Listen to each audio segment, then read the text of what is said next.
Welcome to Trailblazers Impact Podcast with inspiring stories of women. I'm Nan McKay, and Dee Dee Strum, my co-host, and I interview ordinary women who have lived extraordinary lives. The women we interview share their inspirational secrets and provide hope and guidance to women of all ages in similar circumstances. Trailblazers Impact chronicles struggles, successes, and the impact of lessons learned from seasoned professionals who have blazed a trail for others to follow. Trailblazers Impact Podcast is featured in the top 20 Trailblazers Trendsetters podcasts by FeedSpot and as one of the top 28 podcasts for women in their 20s by Pretty Progressive. Our website is trailblazersimpact.com, and you can contact us at hello@trailblazersimpact.com.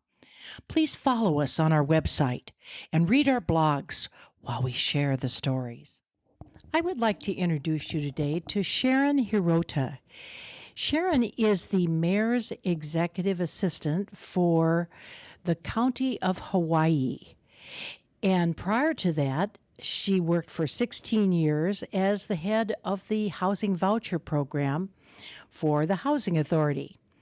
She has a grown family and has done some very interesting, innovative things that we want to talk about. You are a very creative person, and yet you worked in a very structured environment because of the Housing Authority.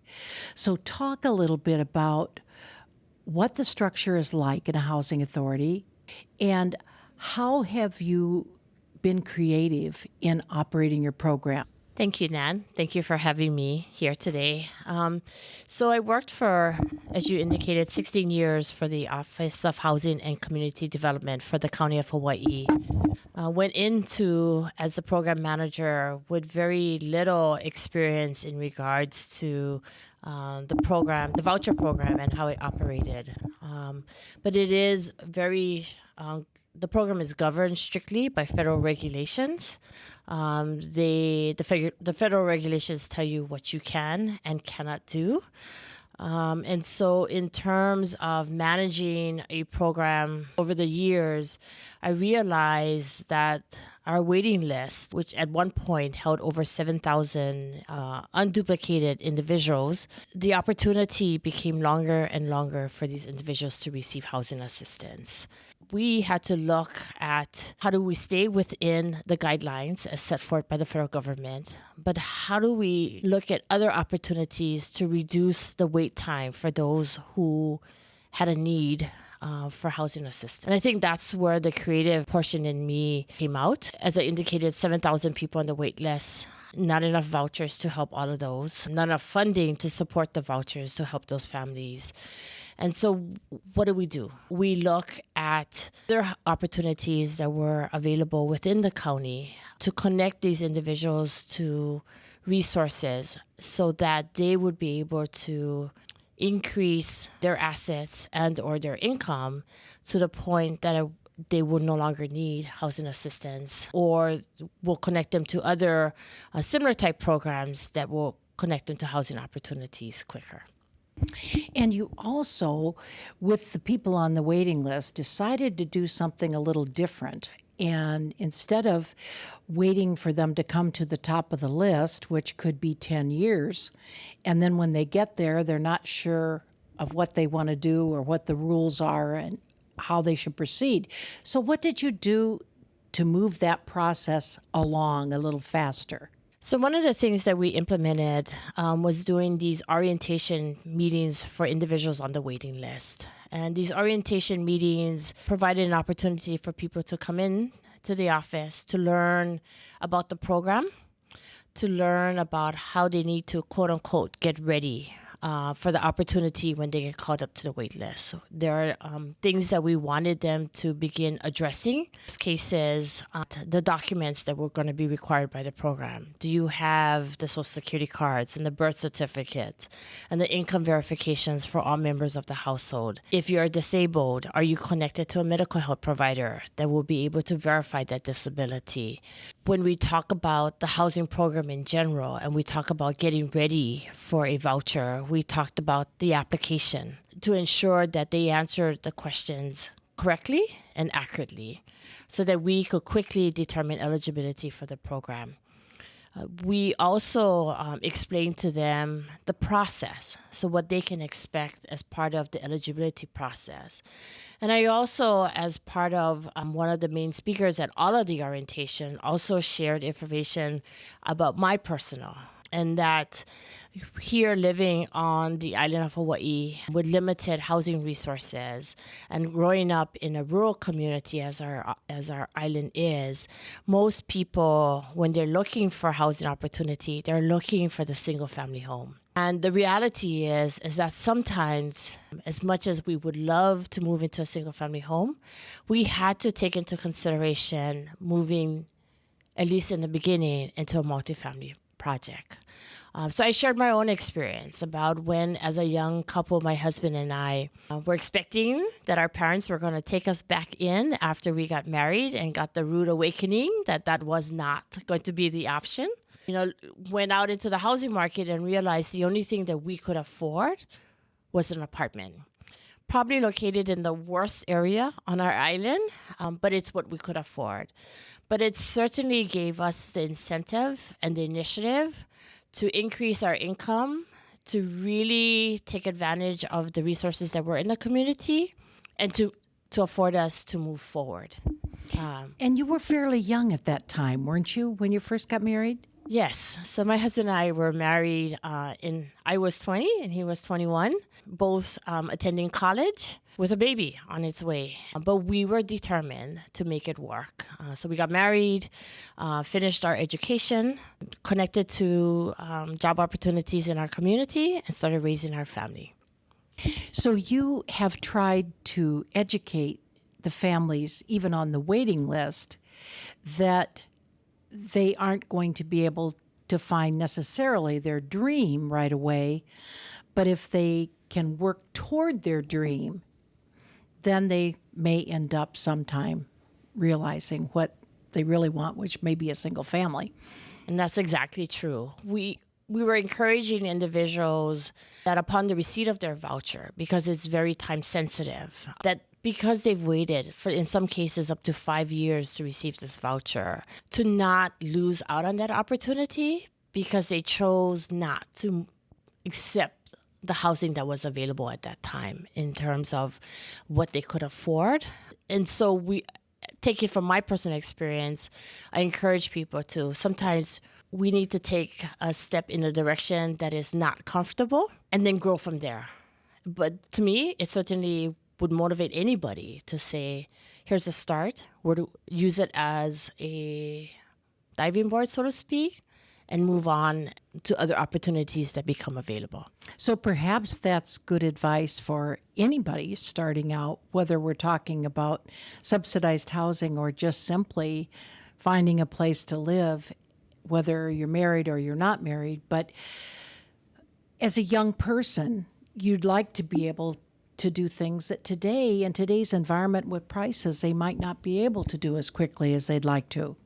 Most certain. I think what we need to take into consideration is sometimes the choices we make may not be the end goal, but the start of something. And that's certainly what we wanted to express to those on the waiting list, is that the voucher is an opportunity to connect to or stabilize your housing if you were paying more than 30% of your income towards housing. If that wasn't available, then what else in the community was available that we could connect them to help them address not only their housing needs, but all of their family needs or their individual needs. And of course, that's what's frustrating in a housing authority, because you primarily are there to provide housing. And yet you see families have other needs, don't you? Most certain. I mean, I think that's where my creativeness came into play for the most part. When you look at not only the individuals on the waiting list, but those receiving services. And when you look at the regulations, that's what we're charged to, is we're charged in determining eligibility for the program and working with the family to determine continued eligibility. But I always felt that even if you connected someone to a housing resource and they moved in and connected to and were able to stabilize their housing piece, most families that are struggling poverty or at the cusp of moving out of poverty, in most cases have multiple barriers. They may have children who are in elementary school that are struggling. They may have health or behavioral health issues that needs to be addressed. They might just need education on how to just budget and manage their income and their assets. And if you don't address what could be considered other barriers, then 6 months from now, they'll be walking in the door because they didn't pay 4 months of rent or their share of the rent, or they don't have the savings to lean upon when an emergency comes up. We live on a very big island, and our transportation or our public transportation is not as reliable if we were living in a more metro city. The buses come every 4 hours. And so if you miss that bus, then you'll probably be 4 hours late for work, and goes the opposite way.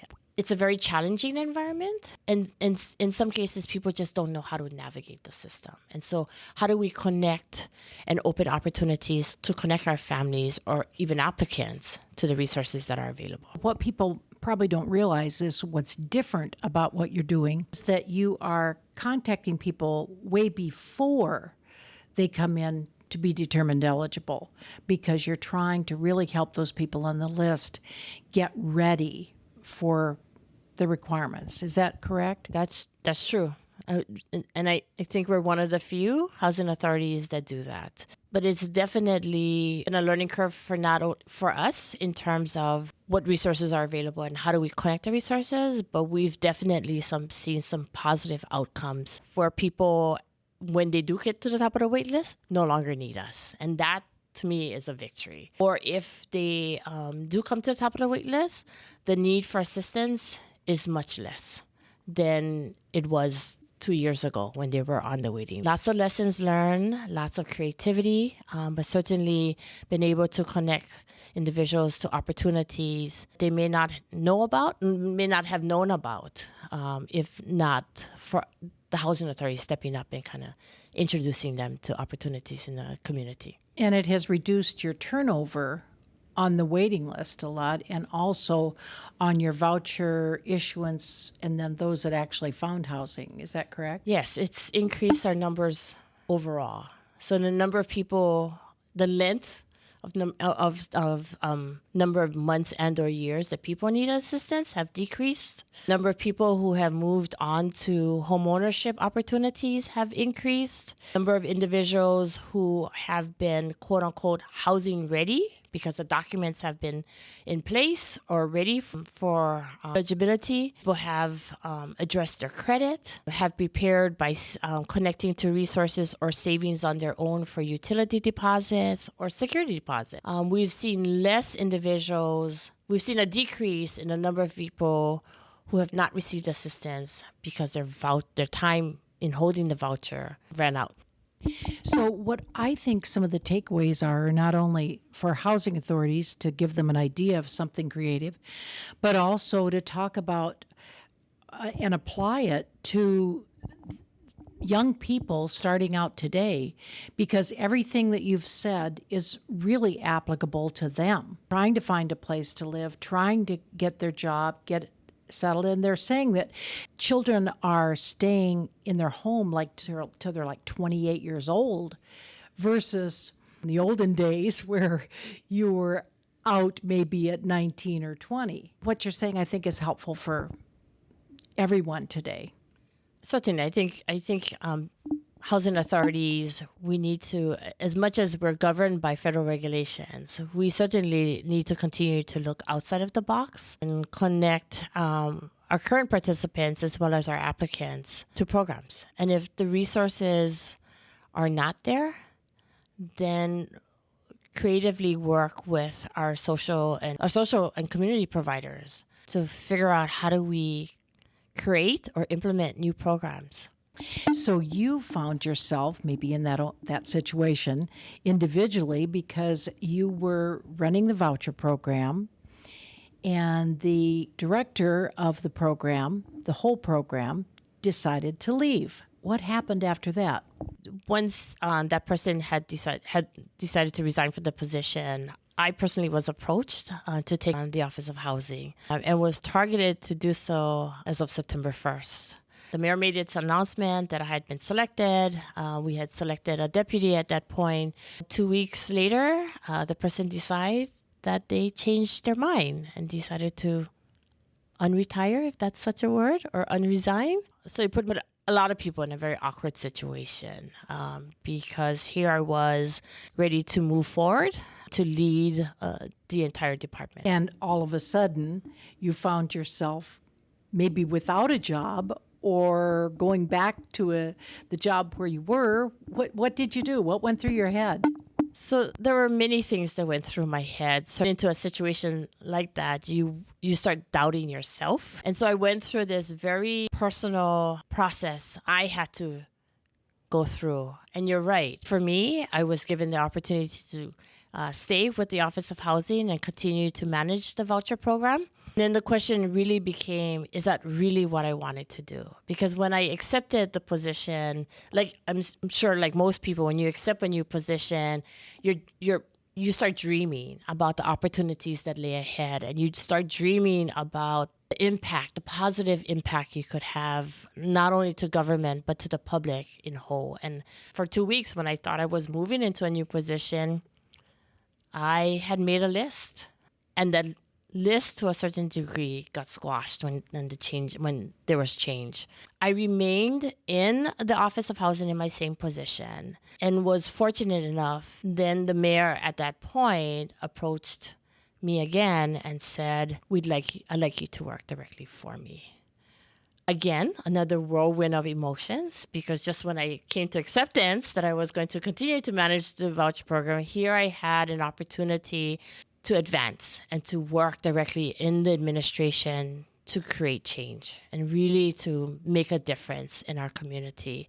And so a whole new set of emotions. And this time it was more about, do I really want to take that chance, so to speak? Because most people who work under mayors are on when it ends, it ends. And was I willing to give up 16 years of my time, my energy? Section 8 program grew over the last 16 years. Certainly, it was a personal thing.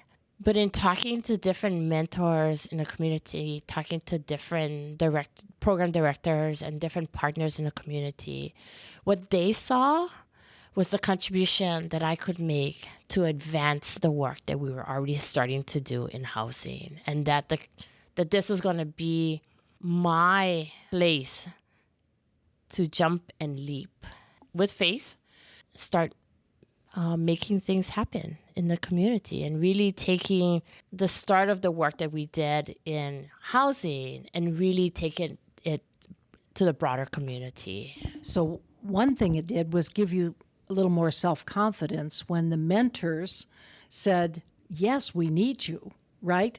Certainly, yes. The letters of support that poured in directly to the mayor's office, some of which I was copied on, I was just personally blown away by what my partners, who I considered my peers, really thought about me and the difference they felt I could make taking on this new role. And with the support of my husband, not knowing what to expect, we did it. We moved. I moved. And I would tell you 9 months later, it's the best decision I made. Over the last 9 months, I've certainly been heavily involved in various levels of government and really looking now at some systemic policy changes to address various things related and not related to housing. But when I look at it, everything's related to housing. So one of the ideas we're really launching right now is a few years ago, the county started funding a financial empowerment center, and we're really trying to take it to the next level. Now, what is that? Financial Empowerment Center. So the Financial Empowerment Center is a space that provides free one-on-one financial counseling to anyone in the community, regardless of your income limits. So it's not for anyone living in poverty, it's for anyone. Students, our kupunas, our elderlies, our disabled, anyone in the community. But it allows them to walk into a space that will create no judgments against them, but to listen to their story and hear what they consider their barriers and to openly work with someone to address those barriers. So whether it's someone who's trying to address all of the student loans that they've added up over the years, it's someone who is going through a divorce and now needs to address their debt, or even how to manage if they've never managed money before. It's our first-time homeowners who are trying to become first-time homeowners, and what does that process look like? So it's anyone. And in 2018, Hawaii County, I'm sure it's all over the news, Kilauea eruptions happened. We lost over 700 single-family homes in one particular area. We were concerned, and luckily we have the Financial Empowerment Center with individuals who lost everything. And where do I begin? How do I address a mortgage? The house no longer there. And no insurance. How do I address monies I received from FEMA? And what do I do with that money if I never had that money before? So what we're looking at is right now we're looking at as a hub, so to speak, and we're working with 2 partners in the county to expand capacity. We're also connecting with our community college to build curriculum to increase the number of coaches on our island. Is part of the problem what we refer to as affordability? I would think with an island with a finite amount of land and buildings, affordability could be an issue. Everyone talks about affordable housing. When I look at that word affordable housing, I look at it as affordable is defined in different ways. It depends on who you are, based on your income, based on your assets, based on your household composition. So we really need to be careful about using the word affordable housing. What we want to do is ensure that there is a mixed number of housing that will meet the needs of our community members. So how did you explain affordability? So one of the first things I did when I came into the mayor's office, as people talked about affordable housing, I came up with a worksheet, a very simple one, that looked at the federal income limits, looked at various guidelines, payment standards, and all of the lingo that was being used within the federal and the state government, and really work towards identifying if somebody was making a family of 4 household, 2 adults working, 2 children, making $50,000 annually. What types of jobs were they holding? A school teacher and a part-time clerk at the local Target store?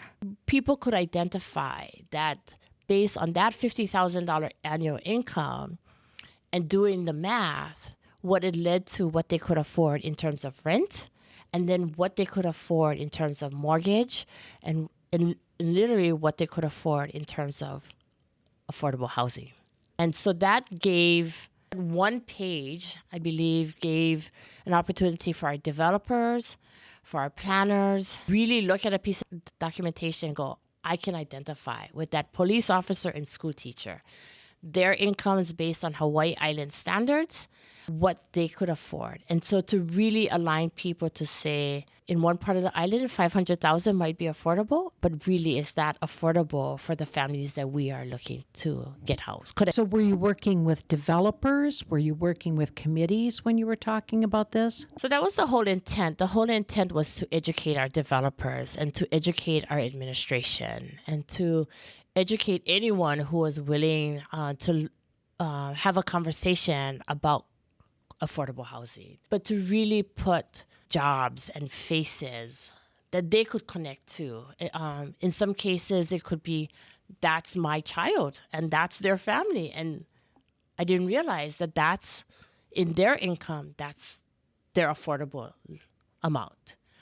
So I think and we continue to use the same worksheet as we talk to new developers who are saying, I want to help the first-time home buyers. And so we go, great, let us go through our worksheet to have, and allow them to have those aha moments, because totally they were going down a different path. What you're finding is you went from a very rather constrained environment where you tried to put your creativity wherever you could, but the reality is that your primary job was to provide housing. And you found that families need a lot more than housing. And now, in your current job, you have a lot more freedom and ability to be creative and innovative. And one of the things that you were talking to me briefly about is this assets, limited income. Talk a little more about that. Sure. So asset limited, income constraint, employed. ALICE is the acronym. So our local statewide United Way did a study that was released earlier in 2019. And what it measured for us was based on surveys done throughout the state, gathered all of this data and asked information about income and assets. And what we found on Hawaii Island, that over 40% of the households on this island fall into ALICE. And if you really step back and go, so what is ALICE? I define as people who make too much, but not enough. So make too much in terms of don't qualify for Section 8 federal or state programs. So they make $100 too much a month or $50 more to month. So when they go in for childcare assistance, they get turned away because you make too much. But really, make too much, but not enough. Not enough to ensure that you have at least a $400 emergency savings. And so what we've seen over the years is that the county as well as the state has been very active in addressing those who are in poverty. So making 50% or less in terms of the area median income. So we've moved a lot of these families from poverty but now into ALICE. What we're trying to do as a community, and I say as a community now, because this is cross-sector convenings of people who want to make a change, is how do we move that needle, or how do we decrease the number of people in ALICE and move them into a position that they become more economically self-sufficient, meaning that they have an opportunity to pay for healthcare and transportation and childcare and put away for savings and food and be able to live what we're considering, quote unquote, a vibrant life. You're focusing on ALICE, a group of people in the next tiered up income. But what are you doing to supply what they need? We're really looking first, having conversations with those who are living in ALICE.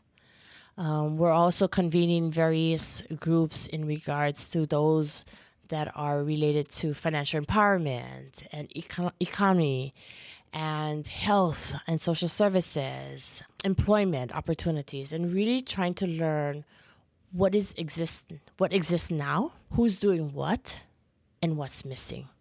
You talked about how social services have not always collaborated. Do you want to expand on that a little bit? And instead of working in silos, what you've done to get that collaboration, and then talk about the role of foundations. Certainly, I'm sure in many communities, a lot of agencies work in silos. So I do what I do with my blinders on. I have to meet my outcomes because that's what I'm driven by, my grants, whether it be federal, state, local, private. And we forget about what our neighbors are doing or our other social services. And so what we're working hard to do is really bring everyone to the table.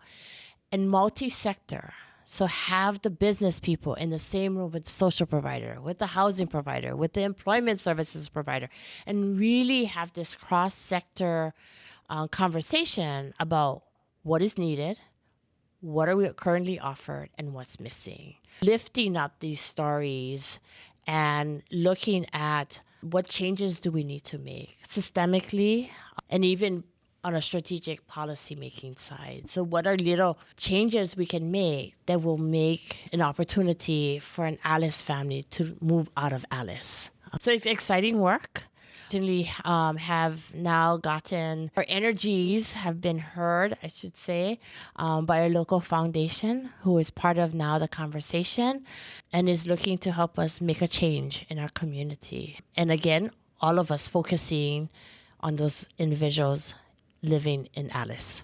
How do you find these foundations, and what's really the role of the foundation? So we're lucky that foundation that has stepped forward is a local nonprofit who has always been interested in funding creative capacity building projects. And they see this as an opportunity to see Hawaii County as a pilot, to see what we can do as a community. Certainly, they have come forward and have indicated that they will support once we come up with some of the pilot initiatives and projects that we want to implement. But you're involving them from the beginning as well? We're involving them. They've been involved since day one.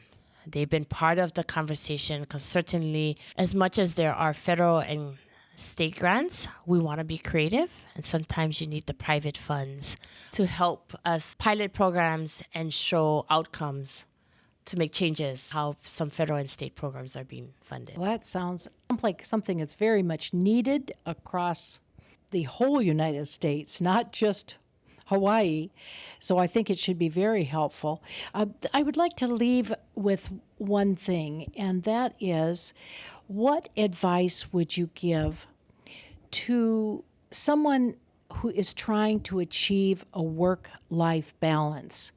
You know, you were young, you were raising children, you were struggling in the beginning. What advice might you have for someone? I think when I look back on my own personal experience, I really had great mentors. I think a lot of it is taking calculated risk and not being afraid to do that, and really learning and watching the great leaders out there.